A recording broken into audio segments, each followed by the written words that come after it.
Graças a paz, irmãos. Hoje nós vamos estar apresentando para vocês mais um vídeo contendo respostas às perguntas que vocês têm feito, especialmente na fanpage. Mais uma vez quero aproveitar o ensejo para agradecer essa participação de vocês. Isso é muito gratificante para o missionário, porque isso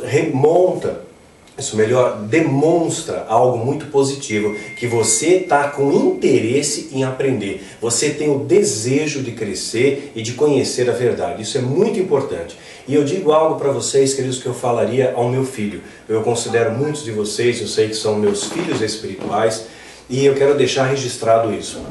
Seja um bom observador, seja um bom observador. Estamos mais uma vez chegando próximos à época de eleições. Eu já gravei um vídeo falando sobre isso, de eleições, né? A Babilônia brasileira, já falamos sobre isso, dá uma olhada nesse vídeo. E logo isso aí vai começar a voltar para as nossas igrejas. É o zero e vezeira para ter político ímpio nos nossos altares, contaminando os altares, contaminando o coração de líderes que já estão altivos. Então seja um bom observador. Alguém uma vez comentou comigo: poxa, Daniel, tem gente que reluta e estão espalhando, aí alguns líderes falam que a gente não deve ouvir o que você está dizendo. Porque afinal de contas, no livro Filho do Fogo, olha só, o livro, somando os dois livros, tem mais de 1000 páginas de Filho do Fogo. Mas a pessoa se ateve a um pequeno detalhe, ali é um fio de cabelo. Né? Ah, olha, diz lá que você entrou no gato. Então como é que você pode acreditar num cara que entrou no gato? Então, além de ser uma argumentação fraca, pífia, mas eu quero fundamentar isso para você. Poxa, um livro de quase 1000 páginas, conteúdo completo, volume 1 e 2, a pessoa se ateve a uma linha, a um detalhe ali. Quer dizer, se você quiser achar pelo em ovo, você vai encontrar até na Bíblia. Né? Você quer criar uma confusão, você pegar texto fora de contexto, pega o exemplo dos cegos. Ah, um dos evangelistas vai dizer que eram dois cegos. Um outro diz que era um cego só, né? Um cego. E aí? Era um ou era dois, né? Como é que era essa questão? Então, se você quiser achar pelo em ovo, você distorce, você deforma. Mas na perspectiva de um evangelista, a ênfase estava centrada naquele cego. O outro, dos dois cegos, né? Então, isso não invalida a palavra, Mas é importante pontuar isso. Na época que eu servi ao engano, eu estava imerso num oceano de mentiras à minha volta. Além do que, tinha muitos alucinógenos. Os rituais eram regados de muitas drogas, tinham esfumaçado, tinha muito alucinógeno naquilo. Então eu tive a sensação, a impressão de, ao realizar um desdobramento, a sair do corpo, né, fazer a chamada viagem astral, ter entrado no corpo de um animal. Eu tive uma outra perspectiva. Mas hoje, vendo com maturidade, aquilo tanto poderia acontecer, né? Porque existem espíritos que podem se apoderar de animais, mas aquilo também poderia ser fruto de um efeito alucinógeno na minha mente, poderia ser, e aquilo não é a ênfase principal do livro. A ênfase principal é que você chega aos pés da cruz, como Deus tirou o missionário, tirou o Daniel lá do fundo do poço e levou para a misericórdia, para a graça de Deus, para a plenitude em Cristo. Então essa é a ênfase do livro. Então eu quero que você seja um bom observador. Muitas dessas pessoas que às vezes ficam criticando, apontando o dedo, claro, tem medo. Os fariseus criticavam Jesus, porque tinham medo da verdade. A verdade de Jesus incomodava e ameaçava aquele sistema eclesiástico que estava contaminado. Segundo Flávio Joséfo, havia mais ou menos fariseus na época de Jesus, 6.000 fariseus. E quando Jesus se reporta aos fariseus, raça de víboras, sepulcros caiados, condutores cegos, ele fala de uma maneira genérica. Ele não fala o fariseu fulano, o beltrano, aquele lá é um condutor cego, esse aqui é hipócrita, esse daqui é uma raça de víbora. Ele fala fariseus, homogeneizando para todos eles. A Bíblia só destaca dois: Nicodemos e José de Arimateia. Então de 6.000, nós vamos ver dois que vão receber um destaque especial nas Escrituras. O resto está nivelado por baixo, né? Então a maioria estava corrompida. Eu posso afirmar para vocês hoje, sem medo de errar, 90% da igreja brasileira, dos líderes, estou falando de líderes, não gostam do Daniel Mastral. Não gostam porque eu me tornei uma ameaça a esse sistema corrompido, a esse sistema que está enganando o povo, que está saqueando o povo. A luz incomoda as trevas, né? Por isso que Jesus foi crucificado. Né? Então eu sei que eu não sou bem-vindo em muitos templos, como Jesus também não era. Jesus não era bem-vindo no templo, porque Jesus fez o que? Ele virou a mesa no templo, ele expulsou os mercadores do templo. Esse cara vai ser bem-vindo no templo? É claro que não, vira a mesa. Quando você vira a mesa e você mostra a verdade ao povo, você torna-se uma ameaça a esse sistema contaminado que lucra com a falta de conhecimento do povo. Com o que a indústria farmacêutica ganha dinheiro? Com a doença. Não, com o que o sistema contaminado ganha dinheiro? Com a falta de conhecimento do povo. Quanto menos o povo conhece, maior esse sistema se fortalece. E o povo perece pela ausência de conhecimento. Nós temos ousado desafiar esse sistema, simplesmente ensinando para você o caminho, a verdade e a vida em Cristo Jesus, através das Escrituras Sagradas, né? Então esse seja um bom observador. Estou dando um conselho para você que eu daria um filho para mim, meu filho, meu irmão. A gente escuta por aí pessoas convertidas, pessoas que muitas vezes falam em congressos, falam em grandes eventos, e pessoas que se autoproclamam profetas, e pessoas assim dizem que foi arrebatado no pico Everest, saiu na mão, com a rainha dos céus, na mão, e aí teve vitória. Aí para pensar, vamos até supor, né? Veja, não tem efeito alucinógeno, não está drogada essa pessoa. Vamos supor que isso realmente aconteceu. A pessoa foi transladada no Everest, lutou contra a rainha do céu, do principal, do capeta, sei lá quem for, né? E venceu. Qual o desdobramento disso? O que aconteceu? Qual foi a melhora, né? Não aconteceu nada, ao contrário, piorou.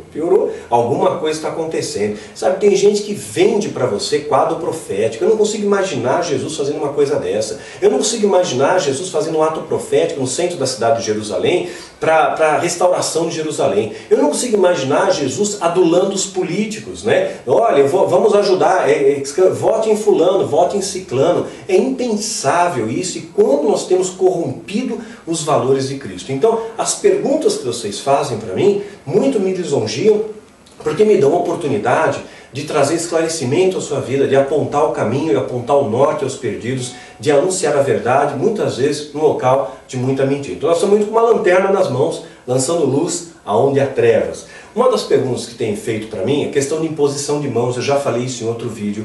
Para impor mãos, é bíblico? É bíblico. Jesus impôs. A gente não vê relatos de Jesus impondo as mãos no sentido de passar uma unção. Mas Jesus impunha as mãos para curar. Jesus tocou a pessoa e aquela pessoa foi curada. Nesse sentido, sim. A pessoa recebia poder de cura quando Jesus tocava. Mas a imposição de mãos bíblica, quando se trata, por exemplo, de passar uma unção. Paulo, narrado isso em Atos capítulo 19, versículo 6. Atos 19, 6. Impondo-lhe Paulo as mãos, veio sobre eles o Espírito Santo e falava em línguas e profetizavam. Então Paulo, ele impôs as mãos e mediante a imposição de mãos aquelas pessoas receberam o Espírito Santo, receberam o poder, né? Então o que acontece? Para impor as mãos, você tem que ser uma pessoa santa. Porque aquilo que você está impondo, se você for uma pessoa com o coração contaminado, essa imposição de mãos vai te contaminar também. Vai te contaminar. Então cuidado com o que você vai receber. Não receba imposição de mãos de quem você não conhece. Para ungir alguém, essa pessoa tem que ser ungido. Tem que ser uma pessoa separada, santificada. Não pode ser qualquer um. Vira bagunça, né? Outra questão que me perguntam, existe o termo pastora na Bíblia? Não, não existe o termo pastora. Na época de Jesus, a sociedade era extremamente machista e não dava oportunidade para as mulheres. No entanto, Jesus ele quebra esses protocolos e ele inclusive ele foi criticado por isso, pelo fato dele conversar com as prostitutas, pelo fato de Maria Madalena ser a primeira a ver Jesus ressurreto. Então de certa maneira Deus honrou ali, Deus escolheu Maria, né, para ser a mãe de Jesus através da concepção do Espírito Santo. Então nós vemos ali Jesus quebrando esses protocolos, tratando diferente a mulher samaritana, tratando diferente as mulheres do seu tempo, olhando para elas com uma nova ótica, com uma nova perspectiva, mostrando que elas também têm o seu valor, E nós vamos encontrar no livro de Atos também, capítulo 21, versículo 9, escrito assim: e tinha este 4 filhas virgens que profetizavam. Então aqui mostra mulheres que tinham a unção, o dom da profecia, vocês estavam sendo usados por Deus, estavam cheios do Espírito Santo. Então Deus não faz acepção. Claro, hoje tem muitas mulheres que têm unção, têm discernimento, têm sabedoria e estão apontando o caminho ao povo. Então essa questão é importante pontuar também. Uma outra pergunta que tem me feito, e essa eu faço questão de investir um pouco mais de tempo, né, para explicar: sexo antes do casamento. E aí, Daniel, sexo antes do casamento, o que eu faço? Posso fazer? Porque a interpretação de muitas pessoas é a seguinte: Ah, eu já sei, eu tenho certeza que eu vou casar com o meu marido, com essa pessoa que é meu noivo, eu tenho certeza que eu vou casar com essa que já é minha noiva, ou que é minha namorada, eu encontrei a mulher certa para mim, eu encontrei o homem certo para mim. Então eu tenho certeza. E essa certeza, então, me dá essa liberdade de manter relações sexuais antes do casamento, porque aqui, afinal de contas, eu não estou traindo ninguém. Eu estou com a pessoa que eu amo, isso está ligado a amor, a afinidade, eu vou me casar. Eu só não tenho dinheiro agora para casar, mas eu vou me casar. Então a pessoa interpreta que não está adulterando, né? Não está cometendo nenhum pecado, que já são uma só carne, eu já me considero casado, né? Essa é a argumentação de muitas pessoas. O que a Bíblia diz? Vamos pontuar bem por etapas. Mateus capítulo 19, versículo 5 diz assim: E disse, portanto deixará o homem pai e mãe, e se unirá à sua mulher, e serão os dois uma só carne. Então, para você se tornar uma só carne com a sua esposa, a condição é deixar o pai e mãe. Aí é o contexto do casamento. Você forma uma nova família. Você saiu da alçada do seu pai, né? Saiu da aba do pai e da mãe, né? Deixou de depender financeiramente de pai e mãe, conquistou a sua liberdade financeira, agora você tem a sua casa, você é sacerdote do seu lar, e aí sim você começa uma nova família. Deixar pai e mãe não quer dizer abandonar o pai e mãe, né? Você vai continuar honrando o seu pai, honrando a sua mãe, mas você não vai mais morar junto com eles, porque a Bíblia é sábia. Você morar com sogra dá problema. E não que a sogra tenha a intenção de causar um dano em você. Não é isso. A intenção é melhor. Ela quer que a filha, ela quer que o filho não cometa erros. Então ela tem mais experiência, e ela quer apontar o caminho, ela quer ensinar, ela quer orientar. Só que é muito importante que o casal, né, aprenda com os seus próprios erros. É importante que eles errem, é importante que eles aprendam, que eles cheguem às suas próprias conclusões, que eles desenvolvam a sua própria maturidade. Então essa interferência é inevitável, porque o pai e a mãe sempre vão dar pitaco. O filho está ali e vão dar palpite, né? Ah, meu filho, eu tenho o direito de falar. Ainda mais está na casa deles ali. Então, aquilo remete uma certa autoridade para eles, né? Você está na aba deles aí. Então, deixará pai e mãe. Você deixou, constituiu sua família, aí sim vocês têm a relação e tornam-se uma só carne. É o que Jesus está nos orientando. Assim, não são mais dois, mas uma só carne depois do casamento. Portanto, o que Deus ajuntou, o não separe o homem. O que Deus ajuntou. E aqui eu abro um pequeno parênteses. Existem muitos casamentos que Deus não ajuntou.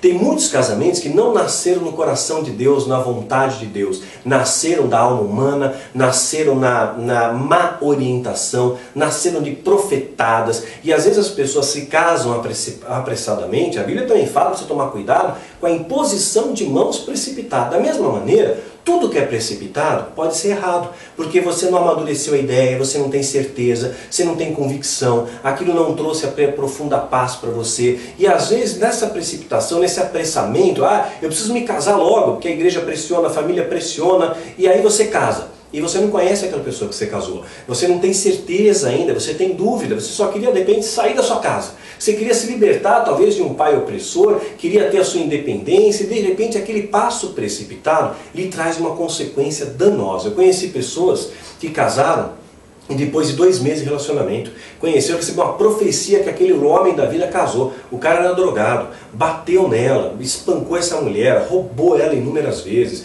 E Deus não quer uma coisa assim. Deus não quer que você fique apanhando do seu marido. Deus não quer que você tenha que conviver com um cara que é alcoólatra, que não é crente, que não está nem aí para as coisas de Deus e nem aí para você. Né? Deus não quer que haja traição, adultério no meio de um casamento tão contaminado. Isso serve para a mulher também, né? Às vezes a pessoa casa precipitadamente, comete um monte de erros ali, porque não veio de Deus. Então o casamento que veio de Deus, ele vai trazer paz. Aí sim, luta, batalha, apara as arestas, você se ajusta, né? E é claro que no começo é complicado. Nos primeiros 2 anos de casamento foi bastante. O primeiro ano foi muito complicado para mim. Eu fiz Casados para Sempre, fiz 2 vezes até, né, Veredas Antigas, busquei aconselhamento. Então isso ajuda a parar as arestas. Hoje, mais de 13 anos, eu não tenho uma discussão com a minha esposa, né, mas porque a gente aprendeu a desenvolver isso com alguma maturidade, claro, orando todos os dias, culto doméstico, estratégia que Deus tem nos dado. E que quem sabe mais adiante a gente talvez até venha desenvolver um seminário para a família pautado nessas experiências, mas isso é uma coisa mais para o futuro. Então, existem casamentos que não são de Deus. Nesses casamentos que não são de Deus, eu entendo a posição do Daniel, tá? Nesse casamento que não é de Deus, que Deus não juntou, que só está trazendo sofrimento e dano a você, que você se casou precipitadamente, essa pessoa tem o direito sim de uma segunda chance, tem o direito sim de se separar, porque afinal de contas está apanhando do marido, está sendo traída toda hora, né? O que é isso, né? Então a Bíblia mesmo dá âncora para isso, da traição no casamento, dá espaço para você separar sim. E normalmente quando começa a ser espancada, isso aí eu passo para a traição, para um passo seguinte. Eu conheci mulheres que oravam a Deus para matar o marido, que era a única maneira dela se ver livre, né? Misericórdia, né? Então o que Deus uniu é bênção e o homem não vai separar. Luta pelo seu casamento, foi com a bênção de Deus, você tem certeza, está passando dificuldade? Não caia num ponto descartável, porque hoje em dia a gente está numa sociedade descartável, né? Celular está ultrapassado, troca. Ah, TV está ultrapassada, troca. Carro está ultrapassado, troca. Computador está ultrapassado, troca.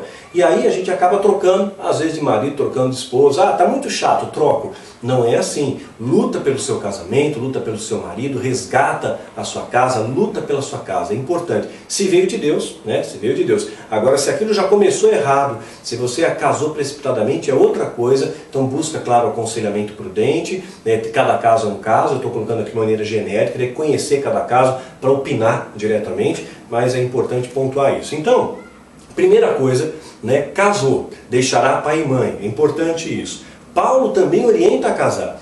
1 Coríntios capítulo 7, versículo 8. Digo, porém, aos solteiros e às viúvas, que lhes é bom ficarem como eu. Paulo era celibatário. Então, te aconselho a você não casar, fica como eu aí. Mas se não podem conter-se, casem-se, casem. Então você não consegue segurar a onda, então casa, faz a coisa com a bênção de Deus. Porque é melhor casar do que abrasar-se, né? Então Paulo deixa isso muito claro. Existe um outro texto, vamos para mais um aqui, vamos fazer a coisa bem completa para vocês. Hebreus capítulo 13, versículo 4. Venerado seja entre todos o matrimônio, seja abençoado o matrimônio, o casamento, né? E o leito sem mácula, o leito, ou seja, você está desfrutando do ato sexual com a sua esposa, com o seu marido, sem mácula, sem peso na consciência, sabe? Sem contaminação, abençoado por Deus, lícito aos olhos de Deus, né? Porém, aos que se dão à prostituição e aos adúlteros, Deus o julgará. E quero deixar mais uma mensagem, antes da gente finalizar aqui, Apocalipse 21, 8. Mas quanto aos tímidos, aos incrédulos e aos abomináveis, e aos homicidas e aos fornicadores. O que é fornicar? É o ato sexual fora do casamento, antes do casamento ou fora do casamento. Isso é fornicar, né? Que está ligado também a uma prostituição. E aos feiticeiros, e aos idólatras, e a todos os mentirosos, a sua parte será o lago que arde em fogo e enxofre, que é a segunda morte. Então, existe claramente aqui uma orientação de Deus, uma condenação para quando você não busca essa orientação. Agora, queridos, eu preciso ser muito sincero diante de Deus, para cada um de vocês. Eu já deixei claro isso muitas vezes, eu sou um alvo, eu não posso mentir para vocês. Antes de me casar, eu sei que a pergunta que você deve estar se fazendo é essa mesmo. Pô, e aí, Daniel? Pô, você segurou a onda? Antes de casar, eu fiz um aconselhamento com pastores, né? Depois, um outro casal também passou a nos aconselhar. E esse casal, posteriormente, eles seguiam um livro do Jaime Camp, que era um preparo para o casamento, um preparo nupcial. E esses outros pastores que nos aconselharam anteriormente. Então, foram mais ou menos um ano de aconselhamento, uns 6 meses com cada casal, até que a gente culminou então com o casamento. Esse primeiro casal que nos aconselhou eram pastores. Eles eram intercessores e faziam parte de uma equipe de um ministério de batalha espiritual bastante conhecido no Brasil. Então eram pessoas muito respeitadas, eram pessoas que já tinham filhos, eram pastores da igreja, eram intercessores, viajavam pelo Brasil, ministravam palavra, inclusive na área de família. Então eram pessoas que eu tinha um profundo respeito e era uma referência para mim. A primeira pergunta que eles fizeram para mim: Daniel, você está honrando ao Senhor? Né? E aí eu peguei e devolvi a pergunta: bom, mas vocês conseguiram honrar ao Senhor quando namoraram? E eles responderam com muita sinceridade: bom, nós demos umas escapadinhas. Então aquilo ali para mim foi uma chancela. Eles disseram: se eles, que são uma referência para mim, não conseguiram segurar, eu, né, que fui satanista, que tive uma vida toda conturbada, como é que eu vou segurar a onda? Então aquilo foi quase que um estímulo para mim. Olha, tudo bem, né? A gente também errou. E o casal que nos aconselhou posteriormente também na mesma coisa. E é claro, o Daniel também, né? Antes de casar, sim, tive relações sexuais com a minha esposa, na época noiva.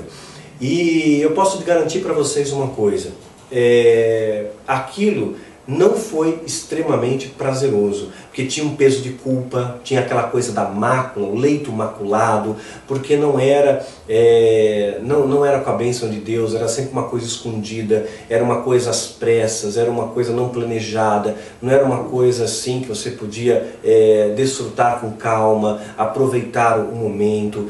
Então aquilo nunca foi prazeroso, fazia, né? Mas acho que é isso aqui. Né? Mas depois de casado, com a bênção, claro, pedimos perdão para Deus, nos arrependemos disso, não foi bom, não estou dizendo para você repetir o meu erro, ao contrário, quero dizer para vocês que você faz um ato desse, não é prazeroso, isso vai trazer peso, vai trazer culpa para você, vai trazer condenação, o acusador, o inimigo vai apontar o dedo para você várias vezes, então é melhor realmente você segurar a onda e depois de casado, com a bênção de Deus, eu não estou falando da escritura, de cartório, estou falando com a bênção sacerdotal de Deus, aí sim você vai usufruir do matrimônio, deixando pai e mãe, o relacionamento vai ser muito mais amplo, muito mais extenso, muito mais prazeroso, você vai usufruir de uma esfera de relacionamento, queridos, que você nunca poderia provar antes do casamento sem a bênção de Deus. Quando você está na bênção do Senhor, né, tudo funciona de uma maneira muito melhor, muito melhor. Posso garantir isso para vocês, aí fica o meu conselho,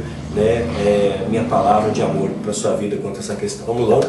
Outras perguntas vocês fazem para mim. Existe na Bíblia, onde diz quais os alimentos puros e os impuros, e o que podemos ou não comer? Existe sim, mas isso era uma prática do Velho Testamento.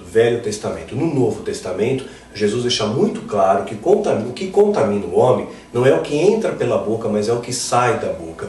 Então tem que lembrar também que a prática do Velho Testamento também visava ser um freio de atitude comportamental daquelas pessoas que visavam o seu bem-estar. Então, estava nas leis mosaicas que a carne de porco, ela pode fazer mal para você se ela não for muito bem assada, muito bem cozida, né, não for devidamente esterilizada. Então é claro que muitas das coisas que eram proibidas no Velho Testamento vinham desse cunho de preservar a sua vida. Né? Hoje nós entendemos, né, que não há essa necessidade, você pode comer qualquer coisa, né, inclusive o chocolate, não tem nenhuma condenação sobre isso. Então não existe mais o alimento puro, o alimento impuro, né, à luz do Novo Testamento para que você possa comer. Né? O que contamina o homem então é o que entra, não é o que entra pela boca, é o que sai da boca. Tudo que você pediu para Deus abençoar vai estar abençoado ali para você. Uma vez salvo, sempre salvo, eu entendo que sim. Eu sei que algumas linhas teológicas podem dizer que não, mas eu entendo que sim. Uma vez filho, sempre filho, né? O filho nunca vai perder a sua filiação, o pai nunca perde a sua paternidade. Uma vez salvo, sim, sempre salvo. Você não perde a sua salvação. Você pode perder o quê? Por afastamento de Deus. No caso do filho pródigo, né, o filho ele se afasta do pai, ele se afastou, ele continua sendo filho, ele colheu uma consequência do afastamento, né? Ele passou dificuldades, ele sofreu, ele foi precipitado, e aí ele acaba voltando, ele percebe que a vida dele era um grande buraco vazio, né, sem estar perto do pai, ele volta ao pai arrependido, o pai o recebe de braços abertos, porque é filho, não é? Ele continua sendo filho, continua sendo amado. A geração de Moisés que pereceu no deserto, Deus continuou cuidando, não faltou o que comer, não faltou o que beber, não faltou o que vestir, mas eles perderam, né, a terra prometida, perderam as promessas, porque faltou fé, porque murmuraram, mas continuaram sendo filhos. Né? Então está reservado àqueles que se afastam de Deus, né, usando errado do seu livre-arbítrio, você fica num deserto espiritual, você vai ter uma vida árida, né, na terra, não vai ter aquela vida em abundância, não vai ter a paz que transcende entendimento, não vai usufruir o melhor da terra, não vai ter as promessas de Deus na sua vida, mas continua sendo filho, só que é um filho afastado do pai e consequentemente afastado e distante das bênçãos do pai. Mas eu creio que sim, uma vez salvo, sempre salvo, e a tendência é que a pessoa volte. Né? Eu sei que eu estou falando para muitas pessoas que um dia se afastaram de Deus, mas de repente sentiram um grande vazio e voltaram para Jesus, voltaram para a igreja, voltaram às vezes com uma força redobrada, com uma fé fortalecida, e assim, uma vez salvo, sim, sempre salvo. Se eu tenho, deixa eu ver o que mais, tem indique uma Bíblia de estudo. Tem várias Bíblias de estudo, né, que são interessantes. Eu gosto da Thompson. A Thompson ela tem índice de temas, tem concordância bíblica, tem referências históricas, todas as palavras de Jesus estão em vermelhinho. Então eu gosto, acho que é uma Bíblia assim, muito rica em termos de conhecimento, a versão, a tradução também é muito legal. Então eu acho que a Bíblia Thompson ainda é uma referência que eu tenho. Pergunta se os Morgellons são reais ou ficção. Infelizmente é real, eu falo isso melhor no seminário de escatologia. Infelizmente a síndrome de Morgellons não é brincadeira. Aqui pergunta também qual a pronúncia correta do nome de Jesus em hebraico, que seria Yeshua, né? Yeshua HaMashiach, né? Jesus o Cristo. Então, na verdade, é uma tradução para o nosso idioma e as pessoas ficam, então se eu me reportar a Jesus, como Jesus, ele não vai me responder? Sim, ele vai te responder, que ele vai, porque Deus está vendo o seu coração, ele não está preocupado com... Deus tem muitos nomes na Bíblia, né? Ele é o El Shaddai, ele é o El Elyon, ele é o Jeová Jireh, Jeová Sabaoth, né? Jeová Shalom, ele tem muitos nomes na Bíblia, mas ele entende, ele conhece o seu coração, ele inclina os ouvidos, escuta a prece do seu filho, né? Então, se você chamar de Yeshua, chamar de Jesus, chamar de Rei dos Reis, de Príncipe da Paz, Senhor do Senhor, de Justo Juiz, do Alfa e o Ômega, ele vai te ouvir do mesmo jeito, viu? São outros nomes que Deus dá. Como conter sonhos espirituais? Eu creio que você não deve conter os sonhos espirituais, porque o sonho é um ato involuntário, você não tem controle dos seus sonhos, e se Deus está lhe dando sonhos, ele pode estar querendo trazer uma mensagem para você através dos sonhos, como ele falou com José também através de sonhos. Então é uma das maneiras que Deus pode falar com você, pode lhe apresentar uma revelação, pode lhe apontar uma direção, né? E é claro, você tem que passar isso pelo filtro, porque às vezes é só coisa da sua imaginação, às vezes um sonho é só um sonho, né? Perguntam também se eu tenho interesse em desenvolver algum livro que fale sobre política e satanismo, né? Nesse momento histórico ainda não. Eu tenho outros projetos, eu estou terminando aí a escrita de Icarim, né, que é a continuação de Quilaim. Provavelmente vai ser desmembrado, vai virar mais 2 livros, acabei escrevendo demais, então vai ser uma trilogia de novo. Provavelmente o segundo livro vai se chamar Nephilim, Águas Escuras ou Águas Negras, eu estou pensando melhor no nome, e o terceiro sim, o Icarim, Águas Claras. Mas eles vão ser lançados quase que simultaneamente, né? Vai ter mais ou menos 400 páginas cada um. Então eu estou concluindo essa obra e eu tenho mais um projeto que Deus colocou no meu coração, das mensagens que nós desenvolvemos no nosso canal no YouTube, que hoje já são quase 140 mensagens. Tem 4 que eu creio que é legal transformar em livro, apurar, afinar, sabe? Deixar aquilo ali com mais riqueza e detalhes e transformar em livro para alcançar mais vidas. São elas a Síndrome de Lúcifer, né, ou Efeito Lúcifer, eu ainda estou pensando no nome, mas a mensagem está intitulada como Síndrome de Lúcifer, Divisão de Reinos, é uma outra mensagem que eu creio que é muito importante, que vai se tornar um livro de estudo com bastante riqueza, com bastante informação para você. O Brilho do Vagalume, também é importante, eu creio que vai edificar muitas vidas, Brilho do Vagalume, e o outro, o Controle de Mentes. Então esses 4 projetos de livros que eu vou começar a escrever provavelmente no final desse ano, no começo do ano que vem. Então são outros projetos que Deus já colocou no meu coração. Mas por enquanto, livro falando de política e satanismo não, mas a gente já tem vídeos falando nisso. Então veja a Babilônia Brasileira, Eleições da Babilônia Brasileira, tá? Então fica aí como referência para vocês. Ok, então vamos lá, eu vou responder mais 2 perguntinhas aqui e depois eu vou fechar esse vídeo e a gente vai gravar outros ainda, número 3 e 4, quantos forem necessários, para tentar dar sempre rumo para você, dar norte para a sua vida, dar entendimento, dar conhecimento. Afinal, o povo de Deus perece pela ausência do conhecimento. Posso praticar artes marciais? Na escola do meu filho tem artes marciais e é tipo obrigatório, faz parte da cadeira de educação física. O que eu devo fazer? Deixo de praticar? Quero explicar isso muito bem. Eu pratiquei Kung Fu, é uma arte marcial chinesa, mas ela foi originária de uma técnica de combate indiana chamada Vajramushin. Um desses monges acabou se escondendo no templo, no mosteiro Shaolin, no mosteiro, que era o Bodhidharma, e acabou mesclando essas técnicas com outras técnicas dos monges e criaram vários estilos de artes marciais. No Kung Fu, por exemplo, tem mais de 360 estilos de Kung Fu. E o templo depois foi atacado, envenenaram a água e 5 monges escaparam e esses 5 monges começaram a ensinar Kung Fu para sobreviver. Antes era mais restrito ao templo Shaolin. E isso aí se expandiu pela terra. Então hoje eu pratico arte marcial. A arte marcial ela melhora bastante a sua coordenação motora. ela melhora muito o seu conceito de integridade, de respeito, de honra, de disciplina, é muito importante, ela molda caráter, eu acho válido isso.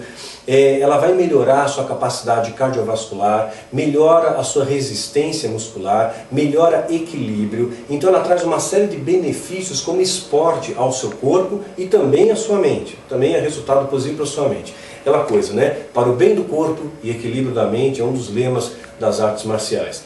Então eu acho válido sim. Para mim foi rema parar, foi rema. É claro que você deve filtrar as coisas como crente, você não vai ficar fazendo reverência ao altar da academia, você vai filtrar toda essa parte esotérica que não é relevante para você. Eu estou falando da arte marcial como esporte, como disciplina esportiva. Então pela disciplina, pelas características de honra, pelo respeito, pelas atividades físicas que ela proporciona, são muito importantes, vai agregar para você, é positivo a arte marcial. Para mim foi rema parar, né? Então eu não posso fazer de uma experiência pessoal minha, que foi rema, fazer da rema virar regra, né? Eu parei, eu não pratico mais há muitos anos, até quando a gente teve o encontro lá do café com amigos e tudo mais, alguém falou, você ainda sabe mexer com um nunchaku? Eu estou muito enferrujado, né? Antes eu sabia, de verdade, hoje eu não tenho mais a mesma desenvoltura, porque eu não pratico mais há anos. Né? Faz mais de 15 anos que eu não pratico nada de arte marcial. Quando dá, eu vou para a academia e faço algum exercício físico só para tentar manter o corpo funcionando, né? Mas eu não tenho mais o tempo e nem a vitalidade que eu tinha como antes, com 25 anos de idade. Então, a arte marcial é válido sim, desde que, é claro, não estimule a sua violência. Tá mexendo muito com a violência com você? Poxa, tá ficando agressivo, tá ficando violento? Poxa, alguma coisa está errada. Aí para, porque tem alguma influência por trás, você não está sabendo diagnosticar, então cessa ali. Fala, olha, não está sendo legal para mim.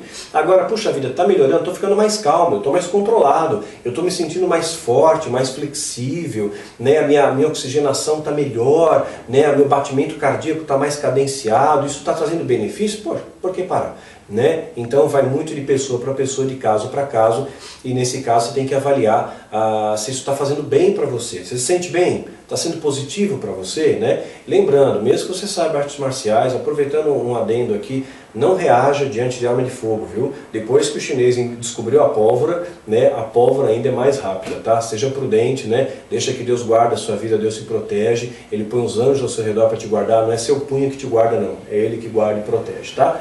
E outra questão que me perguntaram aqui, quando as pessoas morrem, ímpias ou não, para onde vão? Céu ou inferno? Ou só depois do juízo? É uma pergunta bastante interessante, muitas pessoas têm essa dúvida. Eu procurei elucidar isso através de um vídeo também, gravamos na base, chamado A Justiça do Amor. A Justiça do Amor. Expande isso, eu não teria como te explicar aqui em poucas palavras. É um tema profundo, é um tema que exige um estudo bíblico mais amplo, mais criterioso, para que você possa enxergar essa vertente espiritual. Mas está lá no nosso canal do YouTube, A Justiça do Amor. Ele vai expandir essa visão na sua vida, viu, queridos? Eu vou parar por aqui hoje para que o vídeo não fique extenso demais e, consequentemente, talvez cansativo para você, mas eu quero agradecer mais uma vez a presença de vocês, de estar nos prestigiando, assistindo esses vídeos. Espero continuar sendo um colaborador para a sua vida, para o seu crescimento. Eu amo profundamente a Deus, amo profundamente o reino de Deus, amo muito, querido, a sua vida, e tudo que eu puder fazer para somar com você, para agregar a sua vida, eu não vou medir esforços. Eu vou sempre procurar os melhores temas, vou estudar, vou me consagrar, vou procurar apresentar sempre o melhor conteúdo para você, para edificar a sua vida, para que essas mensagens venham ser pedras memoriais na sua vida, venham ser pedras de edificação no seu caráter, venham te auxiliar a ser cada vez mais espelhos de Cristo, né? Espelhos de Cristo. Então aguardem os próximos vídeos, a gente vai gravar um vídeo especificamente sobre pornografia, outro nós vamos falar sobre um tema bastante desconcertante, um dos temas mais intrigantes da Bíblia, né? Que a gente vai dar o nome de o perfume do abismo. Vou estar gravando na outra semana, então lembre de orar pelo Daniel, intercedam pelo Daniel. Eu abri mão de tudo, querido, para servir a Deus, abri mão de tudo para servir a você, e para mim é uma honra isso. Então mais uma vez eu peço aí a sua mão estendida, peço as suas orações, seu joelho dobrado, Peço as suas ofertas voluntárias para que continuem mandando provisão e sustento para essa trincheira, para que essa chama se mantenha acesa. Seja um participante, né, seja participante dessa obra, desse ministério. Você pode somar muito conosco, somar nessa trincheira e venha afiar a espada conosco também na nossa base, viu? É isso que eu queria deixar para vocês, viu, queridos? Que Deus abençoe e guarde vocês ricamente.